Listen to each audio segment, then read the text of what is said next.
Mariembourg in southern Belgium. 21st and final grid for X30 Senior. It's Group C versus F.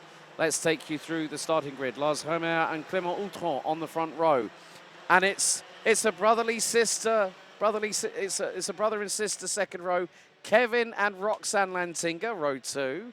Ellie Goldstein and Samuel Bayati due to start on row 3. I don't think Bayati may take the start. He didn't take the start on the earlier one. Maxime Prudent and Rocco Curcio, Aaron Garcia Lopez and Arthur Wang round out your top 10. James Melkeberg, Jules Van Hoel, Nicolas Simic, Kevin Bakker, Raffaele Santocono, Tess for sure, Noah Meyer, Joker Egg. Then we've got Pepin Steiger, Alexander Mercier, Faris Jalil, Adrien Lawrence, Moritz Moore, Morgan Knudsen, Noel Van Voorveld, Matt Simon and Max Hazel rounding out your 26 strong grid. Could be 25, I think, if Bayati is not taking the start. Voilà donc la grille de départ, la dernière des manches qualificatives. Lars Ramar, le jeune allemand numéro 220 en pole position. Clément Outran, le français 288 à côté de lui. Deuxième ligne, c'est assez original pour être signalé quand même, puisqu'on va voir frère et sœur. On va voir Kevin Lantinga sur la ligne intérieure et sa sœur Roxanne sur la ligne extérieure. Les deux pilotes du Lantinga Racing, Kevin et Roxanne, donc en deuxième ligne. Troisième ligne pour Ellie Goldstein, le quadruple champion de la Yamé Series Benelux en X30 Senior. De retour, l'ancien champion en Yamé Euro Series également. Semil Bayati aurait dû être sixième, mais on l'avait vu déclarer forfait précédemment, donc pas sûr qu'il sera là. Maxime Prudent, septième. Rocco Curcio en huitième position. Aaron Garcia Lopez, neuvième. Arthur Wang en 10e position. Voilà donc pour le top 10. Derrière, on a encore Jimes Merkelbach, Jules Van Hoel, Nicolas Simic. On va avoir Kevin Bakker aussi, qui était remonté précédemment. Raphaël Santocono, Tess Verskoor. Est-ce qu'elle sera là, Tess Verskoor, qui avait été victime d'un accident lors de la manche précédente, numéro 297 pour Tess Verskoor, qui a l'air, je pense que je viens de la voir. Ce serait une excellente nouvelle dans ce cas.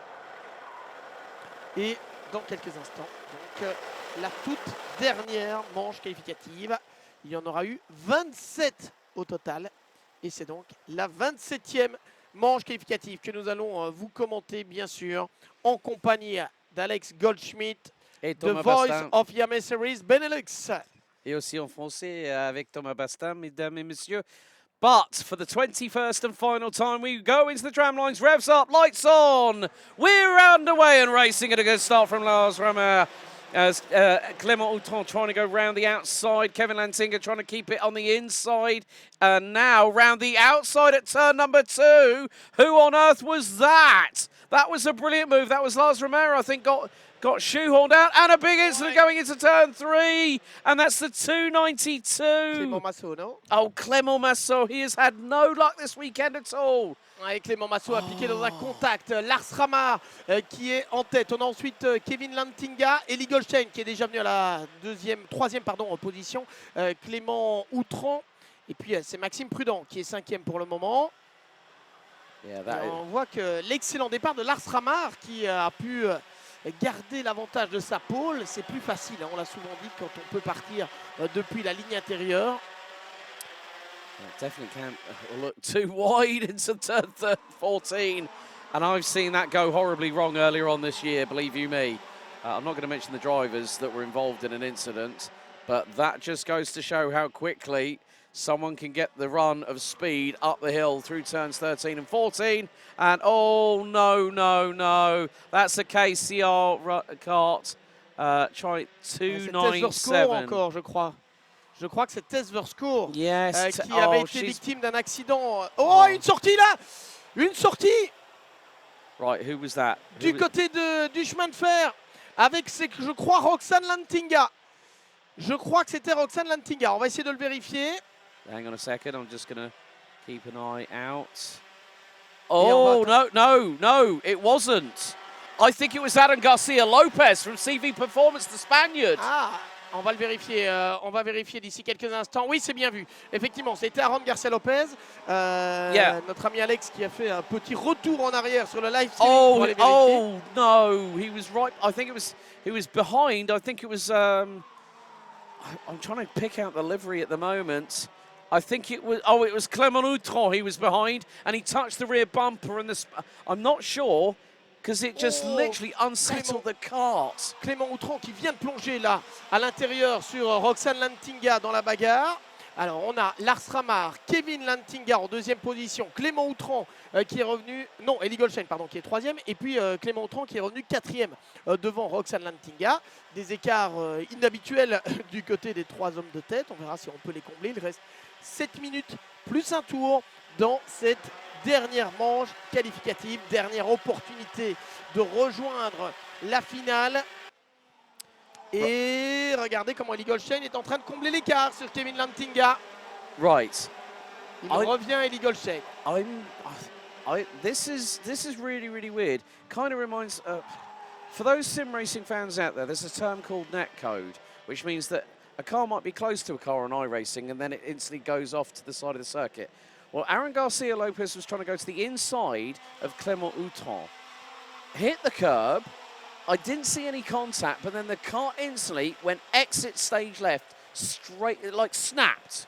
So the front end snapped, so I'm not too sure if something broke on the left front of the kart. If that was steering, it would have fired him off the circuit straight away, or there's something that's happened with the back axle. It's unusual. I've never seen anything like it. But Roxane Lantinga did get hit from behind going into Chemin de Fer as well. Eli Goldstein qui passe deuxième, hein, très facilement devant Kevin Lantinga. On a Lars Ramar en tête. Eli Goldstein en deuxième position. Kevin Lantinga qui souffre pour le moment, qui est clairement moins rapide.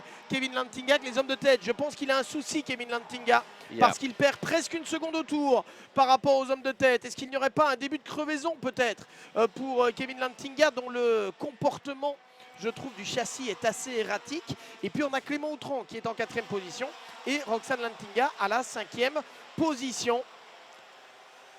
Ouais, on va surveiller, regardez bien Kevin Lantinga, le 332. Il se passe quelque chose. Il est presque une seconde au tour moins vite que Lars Ramar.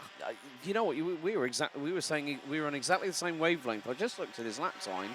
So whether he's having to go into damage limitation, because the gap between Lars Ramar and Eli Goldstein is now, it's going to be probably close to 4 seconds, but Eli, nearly 3.7. Move now happening, and that was through on. Maxime Prudence, Farid Jalil got through, and there is Jules Van Hoorn. Kevin Bakker is there, Pepin Steiger is there. Max Hazel, he's finally got some luck. He's in the top 10, but there's a battle. Prudence blocking going into turn number 4. And he's having to fight tooth and nail. He's wrestling with the steering wheel whilst trying to modulate the throttle. Someone's trying to throw it up the inside into Chemin de Fer. But Max Hazel has found himself up into 10th from stone dead last on the grid. A very impressive performance. He's managed to capitalise when other people have lost their heads or lost their carts. Aaron Garcia Lopez, I haven't seen, he's rejoined the circuit. So I'm going to be very interested to know from, like, maybe say Christian Voss, who is the guy behind CV Performance Group, what exactly happened, because that is unusual. But look, even more battles. We've got 4.25 minutes to go, Thomas, plus an additional lap. There is still plenty of argy-bargy waiting the wings as these drivers are giving it their all. This is going to be the last chance for some drivers to compete this weekend before we say au revoir, à bientôt à Austricourt. Oui, pour certains, on en restera là. Hein. Certains qui seront au-delà de la 72e place ne participeront pas ni à la finale A ni à la finale B. L'objectif pour beaucoup quand même ici, c'est d'abord et avant tout de rejoindre la finale A, bien sûr. Celle qui attribue le plus de points. Lars Ramar, 4 secondes d'avance sur Eli Goldstein. Là, je peux vous dire, Eli Goldstein, il est en train de piloter pour préserver les pneus, bien calmement. Il a bien compris qu'il ne servait à rien de prendre tous les risques et surtout d'endommager les pneus pour aller rechercher Lars Ramar.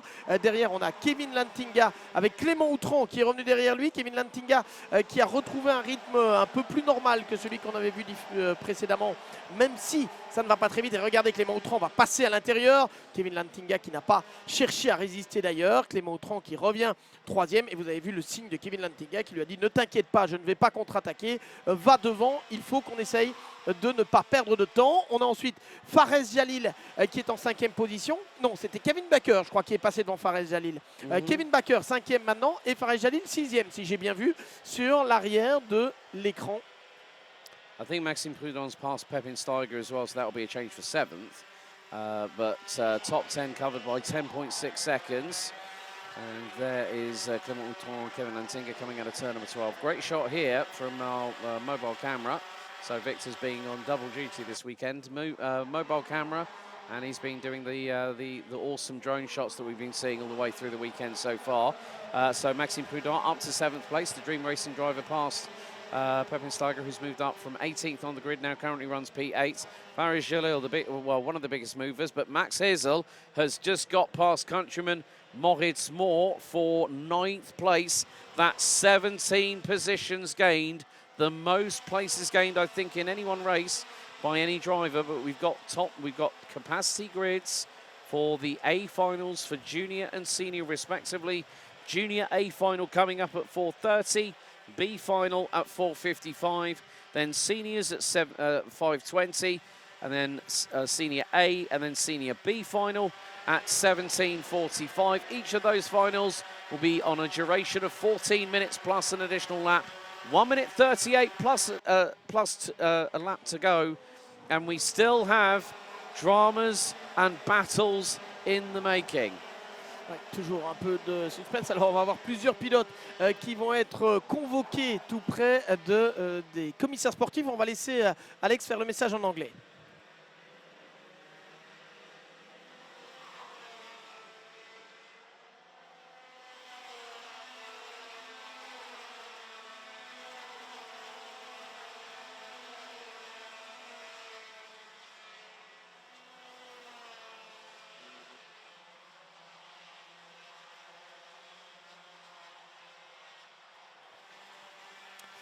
On retourne, on revient sur le direct. Vous n'avez rien perdu de ce qu'il se passait au niveau de l'action et des images.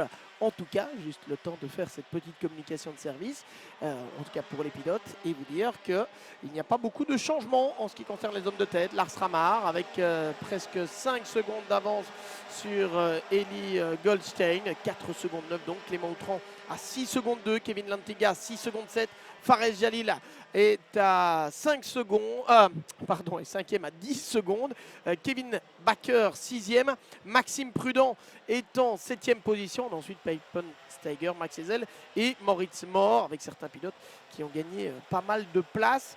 Bon, parmi les grands perdants, on a évidemment Roxane Lantinga qui était en 4e position sur la grille de départ et qui est 16e désormais. Et on va rentrer dans ce qui sera déjà le dernier tour dans quelques secondes maintenant. Dernière manche qualificative de cette catégorie X30 senior, la 21e. I've just seen I've looked that way for the first time, and as I saw final lap, 2:09 has just got a 5-second time penalty. James Merkelbach. Don't know why, but that will come up on the timing screen when we have that information parlayed.